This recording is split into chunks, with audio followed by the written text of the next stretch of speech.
యేసుక్రీస్తు నామములో మీ అందరికీ హృదయపూర్వక వందనాలు తెలియపరుస్తూ ఈ యొక్క ఉదయకాలము ఆత్మీయ ఆహారం అనే కార్యక్రమానికి మిమ్మల్ని ప్రేమపూర్వకంగా ఆహ్వానిస్తూ ఉన్నాను. బాగున్నారు కదూ? చక్కగా రాత్రి నిద్రపోయారా? లేచిన వెంటనే ప్రభు సన్నిధిలో మీరు ప్రార్థన చేస్తూ దేవునికి వాక్యం చదివి ఉన్నారని నేను భావిస్తూ ఉన్నాను. దేవుడు చాలాసార్లు మన జీవితాలని సంతోషంగా ఉండాలని కోరుకుంటూ ఉంటాడు. అంతేకాదు ప్రతి అవసరాన్ని కూడా తీర్చేటువంటి దేవుడు. దేవుళ్ళు ఎదిగే కొలది చాలా స్ట్రాంగ్ అవుతూ ఉంటాం. అయితే కొన్నిసార్లు ఏమవుతూ ఉంటుందనంటే ఎదిగే కొలది దేవునిలో మనము ఎదుగుతున్నామని భావిస్తూ ఉంటాము, కానీ కొన్ని విషయాల్లో మన నమ్మిక తప్పిపోతూ ఉంటుంది. నమ్మడం అనేది కొరతగా కనిపిస్తూ ఉంటుంది.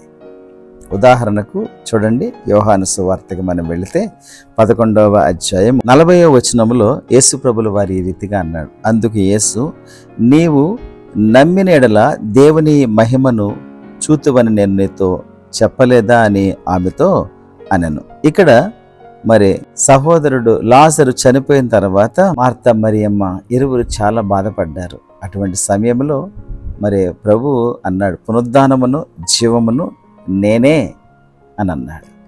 నా యందు నమ్మకించువాడు నిజంగా మరణించిన కూడా తిరిగి లేస్తాడు అనేసి సెలవిచ్చాడు కదా. ఆ మాట మనకు యోహాను సువార్త మరి 11వ అధ్యాయంలో 25వ వచనం మనం గమనిస్తే, అందుకు యేసు, పునరుద్ధానమును జీవమును నేనే, నా యందు విశ్వాసం ఉంచువాడు చనిపోయినను బ్రతుకును అనే ఒక మాట. అయితే వీళ్ళు, ప్రభువా నువ్వు ఇక్కడ ఉండినట్లయితే చావకయుండును అని చెప్పారు.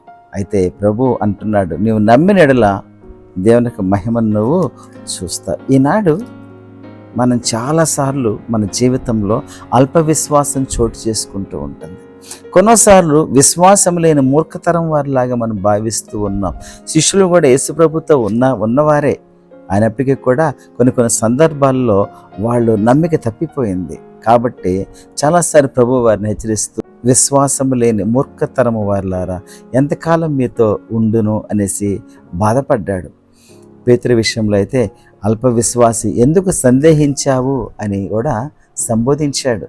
అలానే ఇక్కడ కూడా చూసినట్లయితే, మీరు నువ్వు నమ్మిన ఎడల దేవుని మహిమను చూతువని చెబుతూ ఉన్నాడు.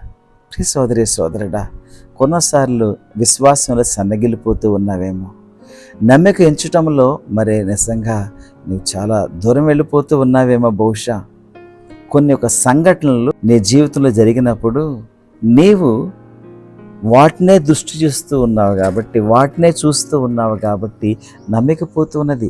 యేసయ్యను చూచినట్లయితే నమ్మికతో నువ్వు జీవిస్తావు. యేసయ్య బదులు ఆ యొక్క ప్రాబ్లంని లేకపోతే ఆ యొక్క సంఘటనను చూసినట్లయితే విశ్వాసం సన్నగిలిపోతూ ఉన్నదేమో. ఏలియా జీవితంలో కూడా మరి తను యెజబెలు ఒక మాట అన్నప్పుడు, రేపటికల్లా నిన్ను కూడా వీరిలో ఒకని వల్ల నేను చేయకపోతే చూసుకో అని అన్నప్పుడు పరిగెత్తుకొని వెళ్ళిపోయాడు. విశ్వాసం ఏమైపోయింది? భయపడిపోయాడు. ఎందుకనంటే ఆ సంఘటన చూచాడు. కొన్నిసార్లు ఒక మాట పైన, ఎవరో అన్న మాట పైన నువ్వు ధ్యానం చేస్తే దేవుని పైన నమ్మకం తగ్గిపోతూ ఉంటుంది. ఏదో ఒక దృష్టాంతము నేను వేధిస్తూ ఉంటే దాన్నే నువ్వు చూస్తూ ఉంటే నమ్మిక తప్పిపోతూ ఉంటుంది. అయితే నువ్వు ప్రభు ఎడల నమ్మిక మాత్రం నువ్వు ఉంచినట్లయితే నిజంగా దేవునికి మహిమను నువ్వు చూస్తావు. యాయేరు కుమార్తె చనిపోయిందని ఒక వార్త వచ్చినప్పుడు వెంటనే యేసుప్రభు ఏమన్నా తెలుసా? నమ్మిక మాత్రం ఉంచుమని అన్నాడు. ప్రియ సోదరి సోదరుడా, నిజంగా నువ్వు నమ్మినట్లయితే దేవునికి మహిమను నువ్వు చూస్తావు. God wants to show his glory. కాబట్టి విశ్వాసం సన్నగిలినప్పుడు మోషే ఏమడిగాడో తెలుసు? ప్రభువా నీ మహిమను కనపరచువా అని అన్నాడు. Whenever he was in trouble he asked for the glory of God. Abraham యొక్క విశ్వాసం సన్నగిలినప్పుడు ప్రభు బయటికి తీసుకుని వెళ్ళి, ఆకాశపు నక్షత్రాలను చూడు, నువ్వు లెక్కించగలవా అని అన్నాడు.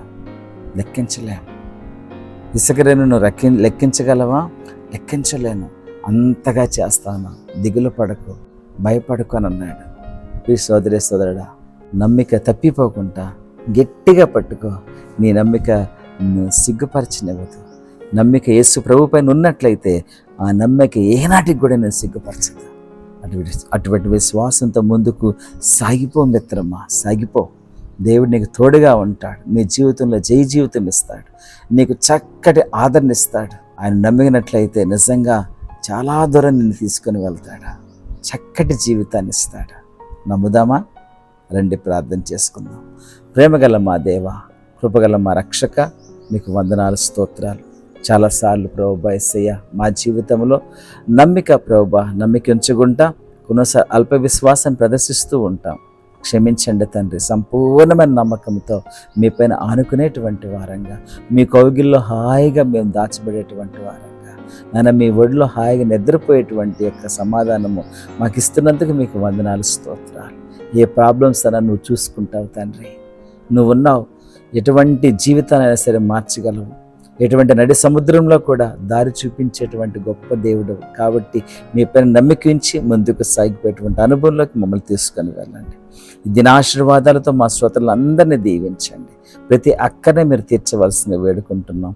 ఒకవేళ ఎవరైనా ఇంటర్వ్యూకి వెళుతూ ఉంటే నాయన గొప్ప సక్సెస్ వాళ్ళకి దయచేయండి తండ్రి యేసయ్య. ప్రభువా మీ మేలులు వారు చూడడానికి మీపై నమ్మికించుకుంటున్నారు కాబట్టి మీ యొక్క మహిమను వారు చూచేటువంటి వారుగా కృప చూపించవలసింది వేడుకుంటూ సమస్తమైన మహిమ ఘనత మీకే ఆరోపిస్తూ యేసుక్రీస్తు దివ్యమైన నామంలో అడిగి వేడుచు ఉన్నాము తండ్రి. Amen. Amen. Thank you. God bless you. Have a wonderful day.